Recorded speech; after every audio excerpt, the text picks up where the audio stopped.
Good morning, students. We are back with the part 2 of lesson number 1, matter in our surroundings. Before starting this part, we'll start revising the part 1. In the part 1, we have discussed about the meaning of matter, what are the different types of matter present around ourselves, and what are the states of matter, some of the particular characteristics which is associated with these states, and difference between these states of matter, as for example solid, liquid and gases, how the particles of matter arranged in these 3 different states, and how can we interconvert these states. That means how can you convert solid into a liquid into a gas, or vice versa process also. So that these all are the things which we had discussed in the part 1 of the lesson 1. Now today we will start with the part 2 of this lesson, as when we have discussed this lesson with that audio clips, that time I had one of the query which is related with this part only, which is latent heat. So today we are going to study about what is the meaning of latent heat, what are different types of latent heat, and other than that the 2 processes, sublimation and evaporation. So these topics which are there, which I am going to cover in today's video. Okay, first of all, have you studied that lesson? Have you read the lesson? So first of all, you must have to read the lesson on your own also for better understanding of the lesson. So today when I am finishing this lesson, after that you should please kindly read the lesson and follow the instructions which I am giving you time to time. Okay, so let's start with the lesson. So here I have covered the topic which is latent heat. Before telling anything, first of all, just going through the simple definition of latent heat. Latent heat is the heat released or absorbed by a body during the process without change in temperature of the system. This happens while change of state of matter, meaning a phase transition. Example, melting of ice and boiling of water. So what is the meaning of these lines which is present above? This means latent heat. Latent heat क्या होगा? तो latent heat क्या होता है? ये एक छुपा हुआ heat है. Generally whenever you are providing the heat to a system, वो आपको दिखता है. जैसे कि अगर आप पानी को गैस पे गर्म कर रहे हो तो आपको दिखेगा कि हाँ ये पानी गर्म हो रहा है. लेकिन ये latent heat जो है, this one is the hidden heat. Latent, the meaning of latent is only the hidden. The word latent is derived from the Latin word latere, which means to lie hidden. छुपा हुआ heat है. तो इसका क्या मतलब होगा पहले वो देखेंगे, ठीक है. तो latent heat is the heat which is whenever we are changing the phase of any system. मतलब आप solid से liquid बना रहे हो या liquid से gas बना रहे हो, उस टाइम पे जो heat है, और कौन सा heat जो दिख नहीं रहा है, वो वाले heat को हमने नाम दिया है latent heat. Now you should understand the meaning of this. तो latent heat मतलब क्या? I'll give you one of the example. आपके पास आइस है बहुत सारा, एक बाउल में आप थोड़े आइस ले लो, 5-6 टुकड़े आइस के, ठीक है. और then you start converting that ice pieces into water. according to your knowledge, the temperature of ice species should be around 0 degree Celsius because freezing point of water is 0 degree Celsius. Okay. So ice का temperature कितना है जब वो बर्फ है? तो it is 0 degree Celsius. फिर आप उसको पानी बनने के लिए रहने दीजिए, उसको मेल्ट करो, ठीक है. और take one thermometer by which you can measure the temperature. Thermometer के हेल्प से आप टेम्परेचर को मेजर कर पाते हो, ठीक है. तो आप एक थर्मोमीटर ले लो और उसमें टेम्परेचर को मेजर करना शुरू करो. अभी आपका आइस धीरे धीरे करके मेल्ट होना शुरू हो जाएगा, ठीक है. When ice starts to melt, आप टेम्परेचर को देखते रहो. The temperature which is before 0 degree Celsius, वो काफी देर तक 0 डिग्री सेल्सियस ही मेंटेन रहेगा. कब तक? जब तक कि वो पूरा का पूरा आइस जो है वो वाटर में कन्वर्ट नहीं हो जाएगा. मतलब आप गर्म कर रहे हो आइस को, लेकिन वो टेम्परेचर आपको थर्मोमीटर में नहीं दिख रहा है, ठीक है. तो योर क्वेश्चन शुड बी कि वो टेम्परेचर कहाँ गया. Now for better understanding, you should understand that whenever we are changing the state, मतलब सॉलिड को लिक्विड बना रहे हैं. सॉलिड में पार्टिकल्स कैसे होते हैं हमने पढ़ा है. In solid particles are close to each other, एक दूसरे से बहुत पास पास बंधे हुए होते हैं.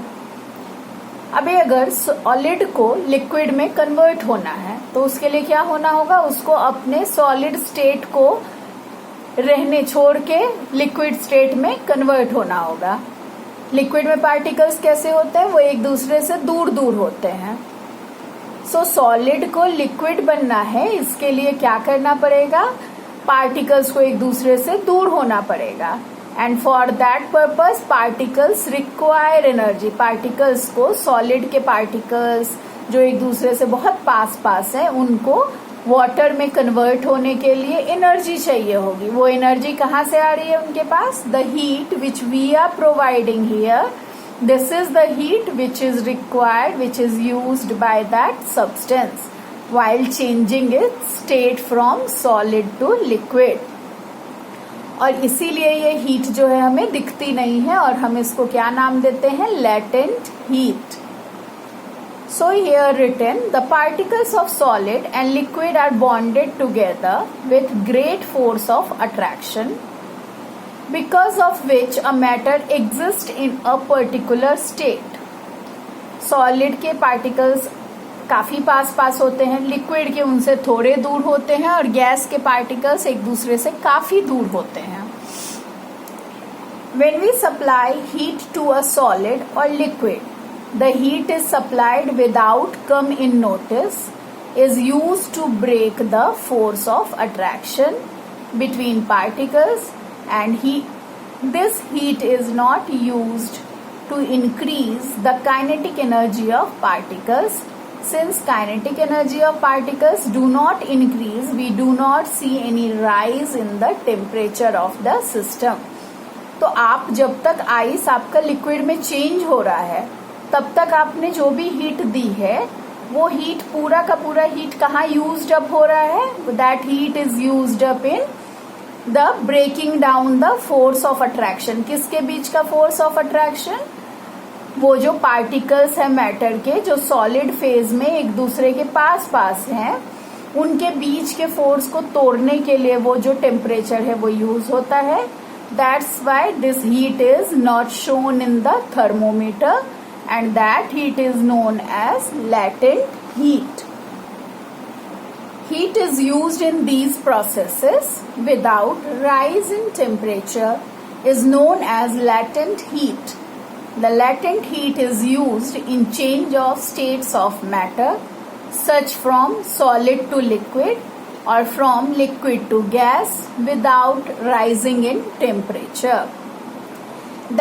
And the same type of process is followed while we are boiling the water also. See, whenever you start heating the water, it is showing you the certain temperature. but that temperature is remain constant till the boiling is start. Boiling point of water is 100 degree Celsius. Freezing point कितना होता है 0 degree Celsius. So at 100 degree Celsius it is showing you that temperature only till the time the water starts to boil. Boiling में भी liquid state में पानी है और liquid को चेंज होना है किसमें, गैसियस स्टेट में. तो again here some energy is required to break down the force of attraction between the particles of liquid. Liquid को किस में कन्वर्ट होना है, वेपर फॉर्म में. तो वेपर फॉर्म में चेंज होने के लिए फिर से एनर्जी की जरूरत होगी and that energy again we are supplying and that energy is not noticed in the thermometer, and again this energy is nothing else, it is your latent heat. So अगर कोई बहुत सिंपल आपको language में पूछे कि what do you mean by a latent heat, तो आप बोलोगे latent heat is the hidden heat which is used up by the matter to change from one state to another, either from solid to liquid और from liquid to gas. अगर आपको अभी भी इस definition में कोई प्रॉब्लम है तो आप एक बार बुक के थ्रू जाएंगे. If you are persisting again with the problem we will solve it definitely. You write me in the feedback column, you can write and I will get back to you. Okay, so latent heat हमने पढ़ा. Latent heat it is the hidden heat which is not showing you in the while you are measuring the temperature. Temperature कैसे measure कर रहे हो आप, with the help of the thermometer, but this temperature is not present in the thermometer because this is the hidden temperature. Okay, now here I have mentioned you types of latent heat. Types of latent heat. There are two types of latent heat. Latent heat of fusion. Latent heat of fusion or melting or freezing. Means here what we are talking about, melting of ice. If we are talking in the terms of water, it is of melting of ice into water. So again here the change of state we can see. किस state से change हो रहा है, state of water from solid to liquid. So here I have written the latent heat of fusion of ice is the energy which is used to change the state of ice to water. Ice is present in the solid form, okay? And we have to convert it into liquid form. So solid से liquid में convert होना है and for that purpose we are providing the energy. क्यों energy देनी है आपको? To overcome the force of attraction between the particles of matter. Matter के particles हैं वो एक दूसरे से attached हैं काफी पास पास. आपको उनको तोड़ने के लिए, break down के लिए energy चाहिए. And that energy you are supplying in the terms of latent heat. The definition है latent heat of fusion का. It is present in your textbook also. The quantity of heat required to convert 1 kilogram of solid to liquid without any change in temperature is known as latent heat.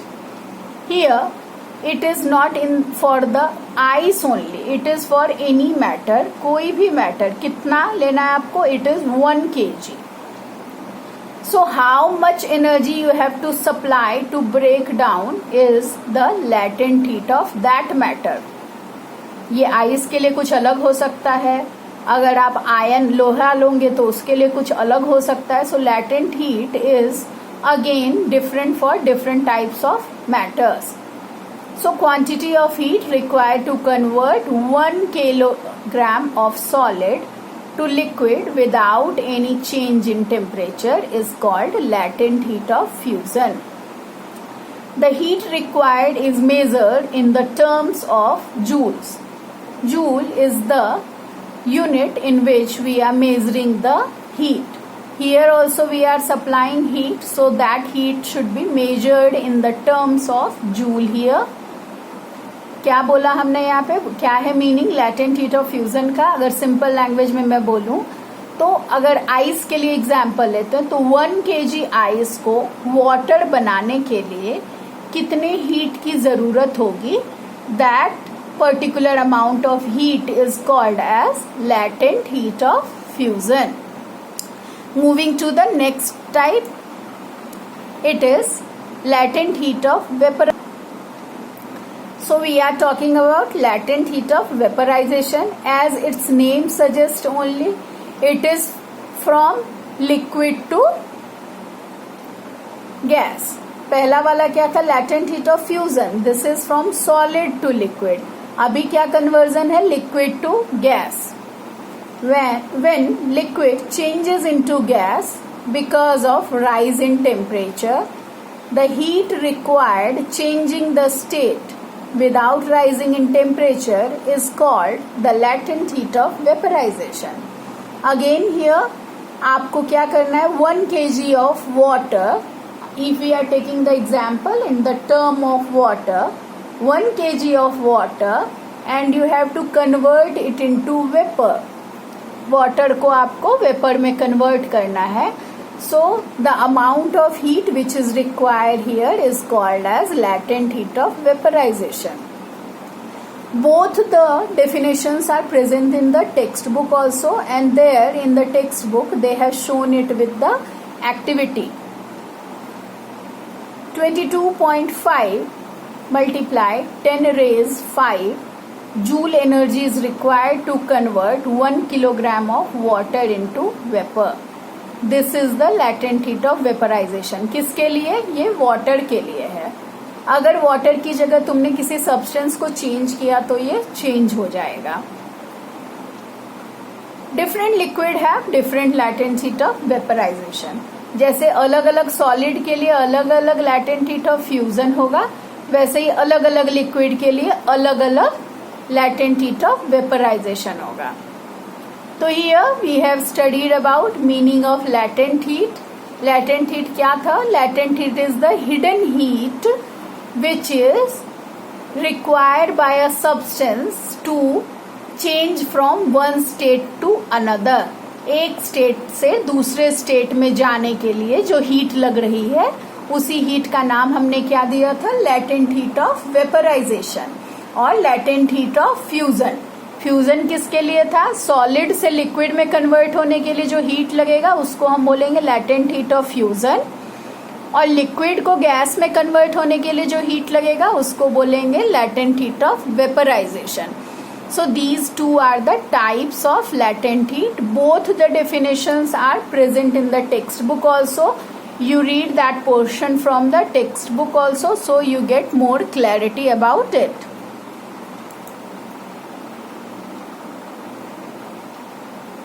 Here in this slide I am talking about a process which is about sublimation. This is the new term to you people right now.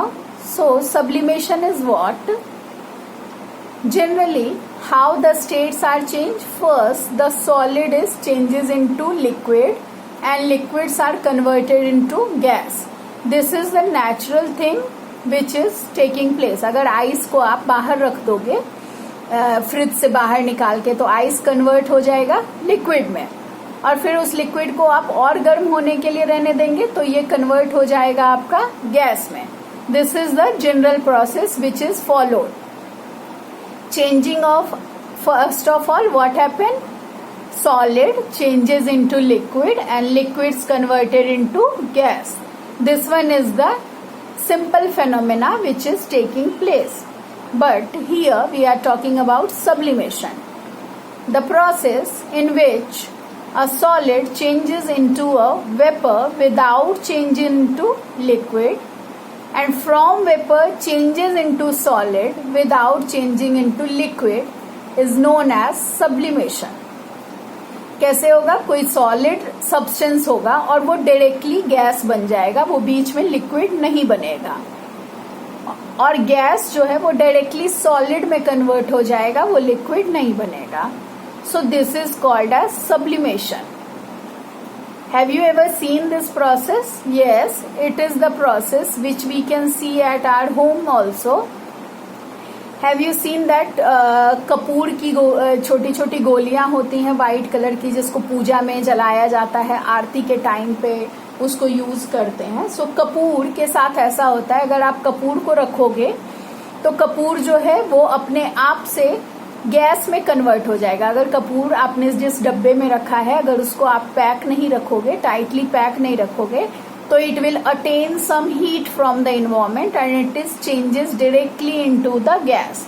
उसका liquid बन के bottle में नहीं रहेगा, it is changes into gas directly. So that is the sublimation only. Have you ever seen that naphthalene balls? Naphthalene balls कहाँ पे use करते हैं? घर में स्वेटर्स वगैरह में उसको डालते हैं, उसमें खुशबू होती है थोड़ी अलग सी, कपूर जैसी ही. वॉशरूम्स में, मॉल्स वगैरह में वॉशरूम में क्लीनिंग के लिए या उसको यूज करते हैं कि उससे खुशबू आए. जैसे कि आपने देखे होंगे मार्केट में बहुत सारे अवेलेबल पैकेट्स होते हैं वॉशरूम को खुशबू देने वाले पैकेट्स, जिसमें कि वॉशरूम में उनको रख दिया जाता है और वो खुशबू दे. So all these type of packets are having sublimatory substance into it. तो आपको क्या समझा? sublimation क्या होता है?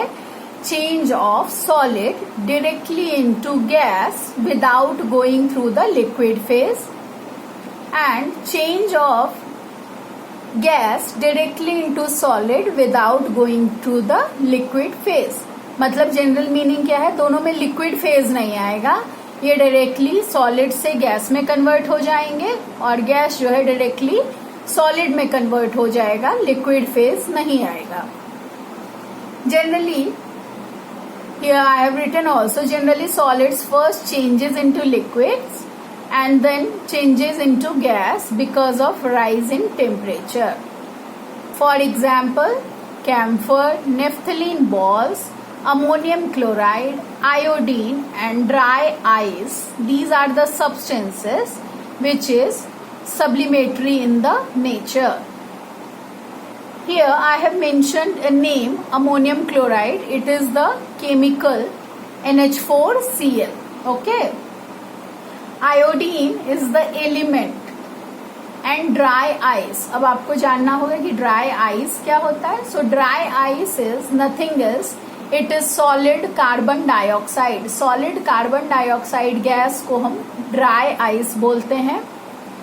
सी सॉलिड कार्बन डाइऑक्साइड और ड्राई आइस कहाँ यूज होगा? ये पैक सब्सटेंस जैसे कि मेडिसिन वगैरह हैं, जिनको कि कम टेम्परेचर पे आपको एक जगह से दूसरी जगह लेके जाना है. Then we are packing it with the dry ice. तो क्या होगा? वो ड्राई आइस लिक्विड में कन्वर्ट नहीं होगा, वो डायरेक्टली सॉलिड से गैस बन जाएगा. तो आपका जो मटेरियल आपने उसके साथ रखा है वो खराब नहीं होगा. जैसे मेडिसिन हैं, और अगर वो लिक्विड के साथ मिक्स हो गया या कुछ प्रॉब्लम हो सकती है अगर आपने आइस रखा. So which material we are using here? We are using dry ice here. तो ड्राई आइस क्या होगा? सॉलिड है और वो डायरेक्टली गैस बन जाएगा, वो बीच में लिक्विड बनेगा नहीं. तो आपका जो मटेरियल आपने उसके साथ रखा है उसको प्रॉब्लम नहीं होगी. और ये ड्राई आइस है, ये भी बहुत ज़्यादा ठंडा होता है, जैसे अपना आइस होता है वैसे ही, उससे भी ज़्यादा कम टेम्परेचर होता है इसका. तो इसलिए हम इसको यूज़ करते हैं. So here we have discussed about sublimation. This is the process of change of solid directly into the gas. Here I have shown you conversion of Celsius to Kelvin and Kelvin to Celsius. Vice versa means दोनों का आपस में conversion. क्यों मैंने ये दिखाया यहाँ पे? Because it is present in your textbook also. Here they have shown you some of the examples of conversion also. So it is very simple to convert. I have mentioned both the ways.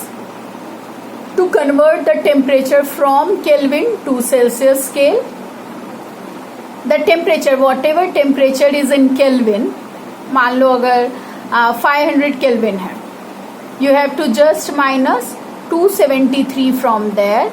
and that temperature is in the Celsius. कोई भी temperature उसमें से 273 आप minus कर दोगे तो that is converted into the Celsius scale. And the next one is to convert the temperature from Celsius to Kelvin. Temperature, whatever temperature is given in Celsius plus 273. जैसे मैं आपको एग्जांपल देती हूँ यहाँ पे 0 डिग्री सेल्सियस क्या है, वो temperature melting point of ice है. अगर उसको केल्विन में लेना है तो कितना हो जाएगा, 0 प्लस 273, तो आपको कितना टेम्परेचर मिलेगा, 273 Kelvin. That means 0 degree Celsius is equal to 273 Kelvin. अगर 100 डिग्री सेल्सियस लेते हैं मतलब कि boiling point of water plus 273 कितना हो जाएगा, 373 केल्विन. तो here this is how you can convert Celsius to Kelvin and Kelvin to Celsius. Both the methods I have shown here. Just you have to subtract 273 or you have to add 273 into it and you can convert the temperatures. Okay.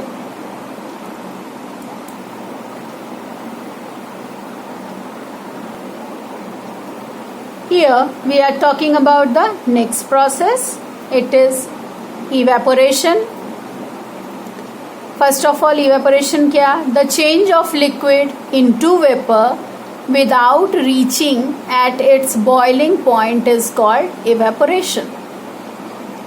Generally how we can convert liquid into gas, we are boiling it. हम गर्म करते हैं और liquid जो है वो gas में convert हो जाता है. लेकिन इवेपोरेशन में हम बॉयल नहीं करेंगे, लेकिन लिक्विड जो है वो गैस में कन्वर्ट हो रहा है. This is how we can we called it as evaporation. क्या करेंगे इवेपोरेशन में, हम लिक्विड को कन्वर्ट कर रहे हैं गैसियस फेज में लेकिन बॉइलिंग के बिना, and this is the evaporation. Evaporation takes place only at the surface of liquid, while vaporization takes place on the whole mass of liquid. अभी इस बात को आप कैसे समझोगे, इवेपोरेशन क्या, जैसे अगर मैं आपको एग्जांपल दूं, आपसे कभी पानी गिर जाए फ्लोर पे और आपने उसको ऐसे ही रहने दिया है, आपने उसको नहीं हटाया या आपने उसको पोछा लगा के उसको हटा दिया. घर पे जनरली हर रोज पोछा लगाया जाता है, ठीक है. पोछा लगाने के लिए मम्मी क्या करती है, मॉप को गीला करती हैं और उससे पोछा लगाती हैं. आप क्या करते हो, वो पानी जो है थोड़ी देर के बाद वहां से गायब हो जाता है. कैसे गायब होता है, आपने उसको बॉयल किया नहीं, लेकिन वो गायब होता है. कैसे होता है, this is how the process of evaporation takes place. वो कैसे गायब होता है, इवेपोरेशन से. इवेपोरेशन में क्या करते हैं, जो इन्वायरमेंटल हीट है, नॉर्मली भी हमारे पास सन की एनर्जी होती है जिससे हीट होता है, so that environmental energy is used to convert liquid into gas. So what is evaporation, evaporation is the change of liquid into vapour, but here boiling is not done. Boiling नहीं करते हैं, ऐसे ही convert करते हैं. Okay. Evaporation takes place even at room temperature also. Evaporation speeds up with rise in temperature. Of course, अगर temperature ज्यादा है, गर्मी ज्यादा है, तो evaporation जो है वो फास्ट होगा. Evaporation takes place only at the surface of liquid. आप जब बॉयल करते हो, then that time you are providing energy. और जितने उसमें पार्टिकल्स हैं वो सब उस एनर्जी को लेते हैं. लेकिन इवेपोरेशन के टाइम पे आप एनर्जी सप्लाई नहीं कर रहे हो, they are taking up the energy, so that energy is retain only till the surface of the liquid. It is not reaching to the whole mass of the liquid. Here I have written, when water or other liquids is left in open, gradually its volume decreases. If you left some water in a pot in open, after 2 or 3 days, water disappears.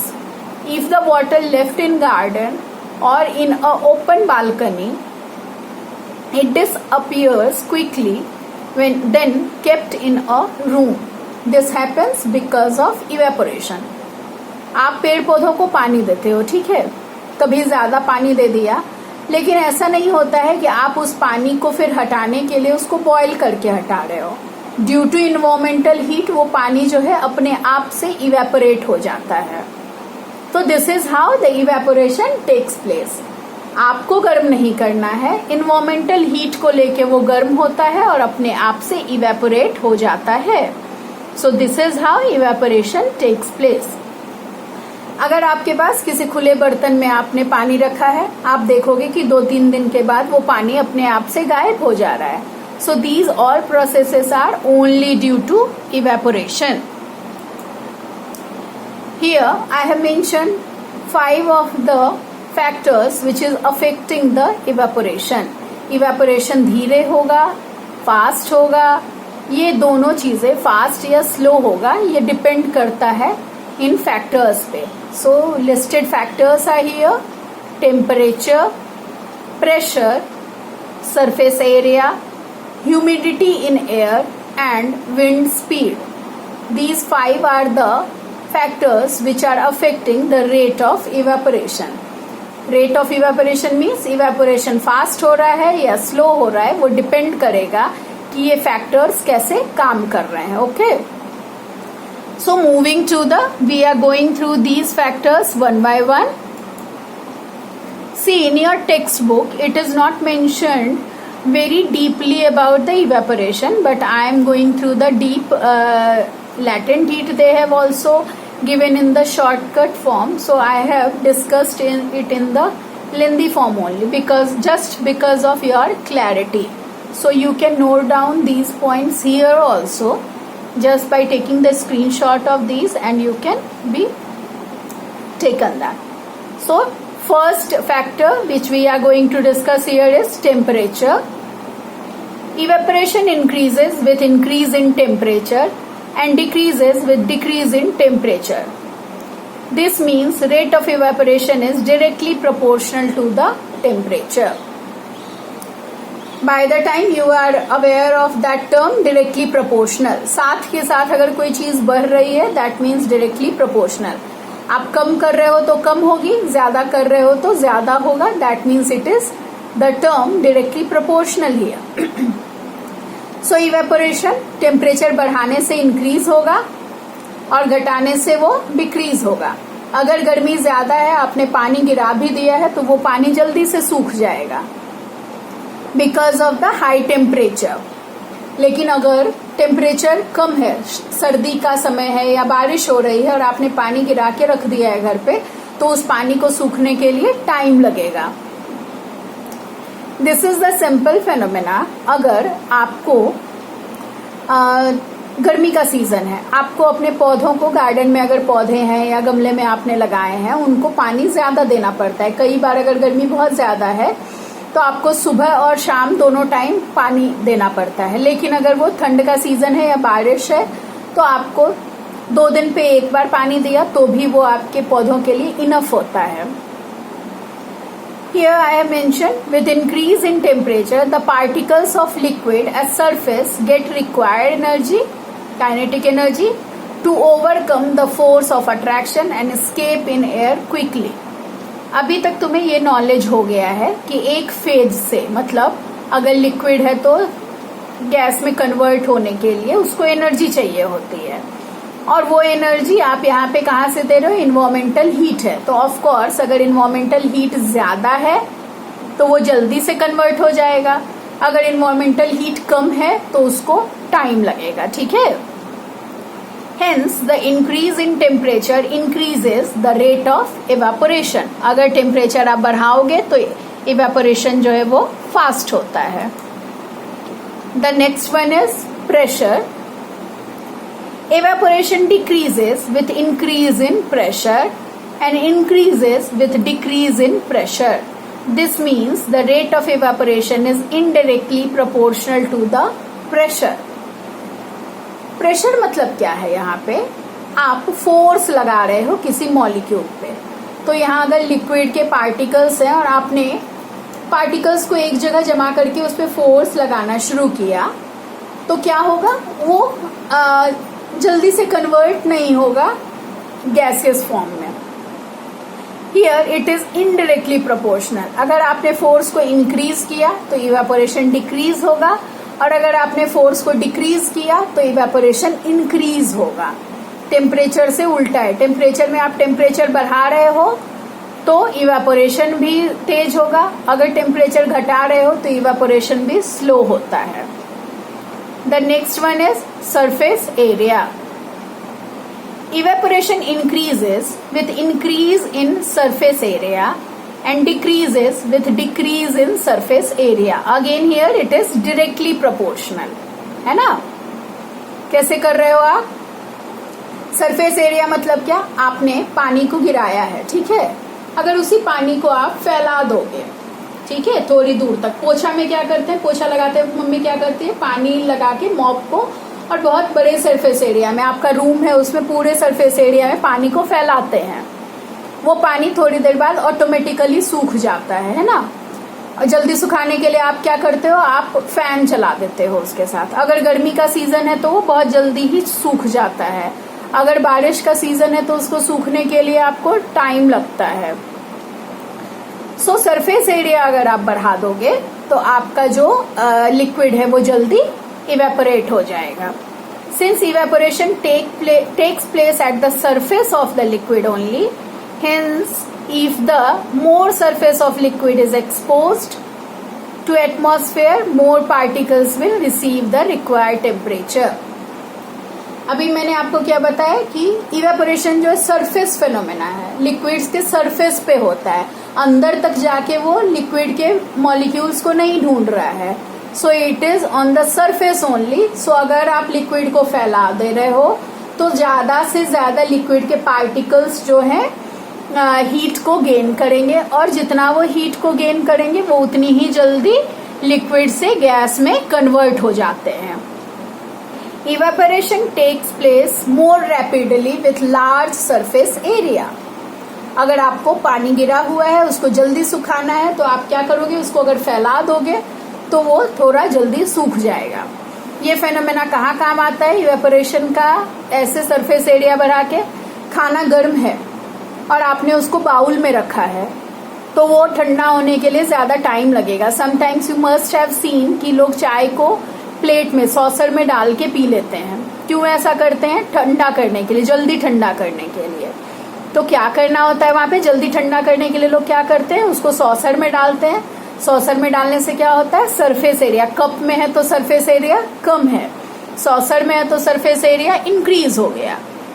Surface area increase हो गया तो क्या हो गया, evaporation जो है वो जल्दी हुआ और हमारा लिक्विड जो है वो जल्दी से ठंडा होने लगा, और धीरे धीरे करके वो इवेपोरेट होना शुरू हो जाएगा। Okay, the next one is humidity in air and evaporation. अभी पहले ये समझेंगे कि ह्यूमिडिटी का मतलब क्या होता है।